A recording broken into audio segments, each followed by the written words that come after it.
There's a single frame in the Season 3 trailer that lasts less than 2 seconds, and I genuinely believe most people scrolled right past it. It shows Helena, and she is holding something. Or rather, someone. A child. A small child that, based on everything we know from the source material, should not exist in this show right now. And if the showrunners are doing what I think they're doing, this might actually change everything for where Season 3 is headed. But we'll get to that. Because first, can we just take a moment to appreciate that we finally have a trailer? After months of fan theories, set photos, and cast interviews that told us absolutely nothing, HBO dropped the House of the Dragon Season 3 trailer, and the internet immediately lost its mind. And rightfully so, because this isn't just a hype reel. This trailer is dense. Every shot feels intentional. Every frame is hiding something. This is the kind of trailer that rewards people who actually know this story, who've read Fire and Blood, who understand the weight of what's coming. But it also works as a pure piece of cinema that grabs anyone watching cold and just pulls them in.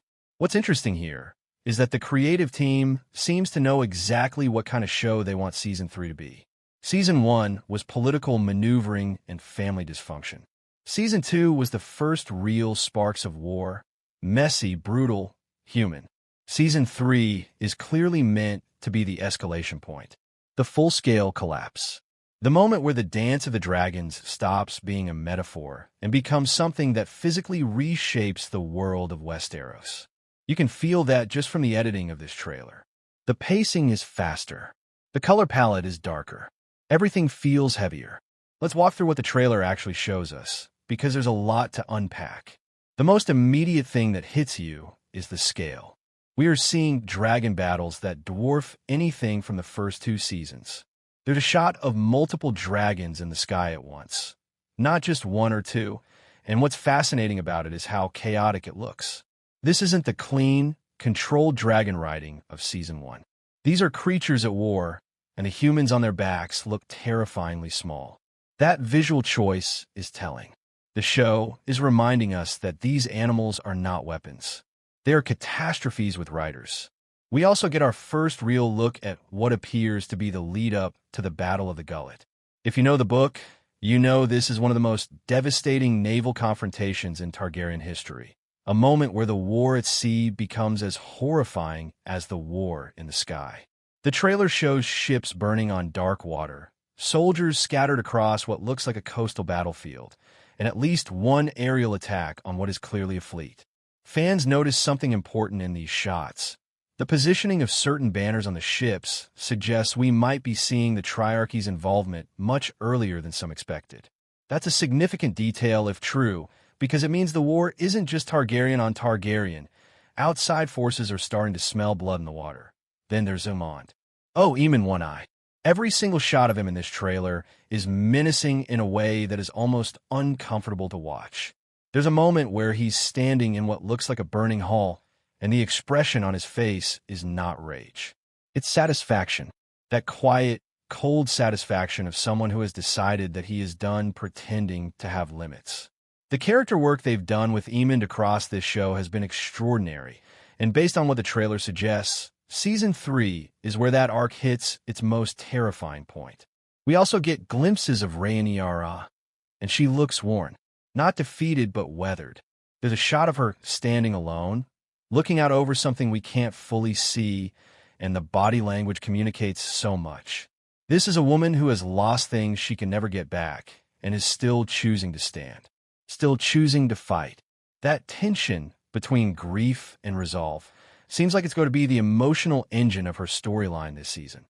Okay, now let's get into the thing that has the fan community genuinely divided.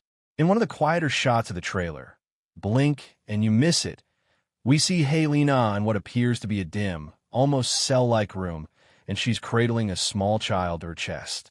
The child's face isn't clearly visible. But what's interesting here is the framing. The camera lingers on this moment just long enough to make it feel deliberate. This wasn't an accident. They wanted you to notice. In the source material, Helena has 3 children, Jaehaerys, Maelor, and Laena. By the point where Season 3 is likely to pick up in the timeline, The story of these children takes one of the most disturbing turns in the entire Dance of the Dragons. Without getting into graphic detail, two of those children suffer fates that directly fuel some of the war's most emotionally devastating chapters. The show cut Maelor in Season 2. There was no mention of him, no setup, nothing. And fans, myself included, assumed that was a permanent creative decision. A simplification of the story. But that child in the trailer has reopened the question. Could they be quietly reintroducing Maelor, or a character filling that role? In Season 3? And if so, why? What does that mean for the story going forward? Here's my thinking, and I want to be clear, this is speculation, but I think it's grounded speculation. The reason Maelor matters in the book isn't just because of what happens to him. It's because of the impact it has on Helena. She is already one of the most tragic figures in this entire saga. A woman who sees futures she cannot change, who seems to exist in a state of quiet grief from the very beginning. If the show is choosing to restore or reimagine Maelor's presence in her arc, it suggests they are leaning harder into Helena's psychological unraveling. And that could be one of the most powerful things this season does. Because Helena's arc, when it hits its lowest point, is the kind of storytelling that changes the emotional texture of everything around it. What's interesting here is that this could also serve as the show's way of addressing something Season 2 left unresolved: the weight of what the war cost the people who aren't on the battlefield. Helena is the show's window into that. She always has been, and the more children she has to fear for, the more unbearable her position becomes. Let's zoom out for a second, because one of the things the trailer does brilliantly is convey a sense that the world is contracting. The geography of this war is getting smaller even as the violence gets larger. Every powerful house is being forced to choose a side, and those choices are starting to have permanent consequences. The Battle of the Gullet is going to be the centerpiece of this season, at least in terms of pure spectacle. This is a confrontation that, in the books, involves dragons, naval warfare, and a level of strategic miscalculation that results in catastrophic losses for multiple factions simultaneously. Nobody wins cleanly. Nobody comes out of it the way they went in. And based on what the trailer shows, the fleet shots, the burning ships, the scale of the aerial engagement, it looks like the show is going all in on this. But here's what I find more interesting than the battle itself: the aftermath. What does the Dance of the Dragons look like once both sides have bled this badly? What choices do characters make when they realize the war they started can no longer be won the way they imagined? That's where the real drama is. And this trailer suggests the show understands that. The quietest shots in the trailer are often the most loaded.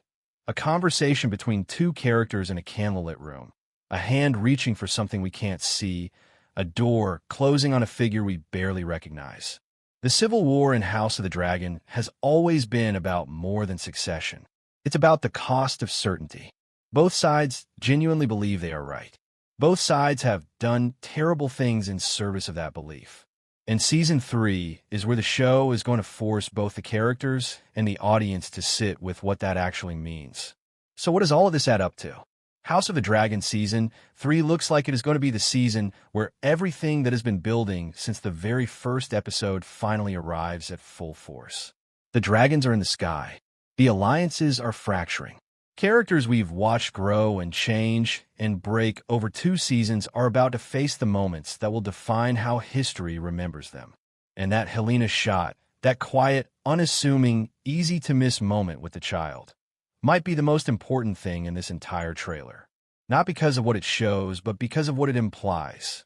It implies the show is willing to go to the darkest, most emotionally unsparing places in this story. It implies they are not pulling punches. This isn't a safe season of television. Based on everything in that trailer, House of the Dragon Season 3 is shaping up to be the kind of thing that leave a mark. The kind of season you don't watch once and move on from. And honestly, after everything fans have been through with this franchise, after the years of waiting, the debates, the hope, I think that's exactly what this story deserves. The Dance of the Dragons is no longer beginning. It's burning, and we're all standing in the fire with it.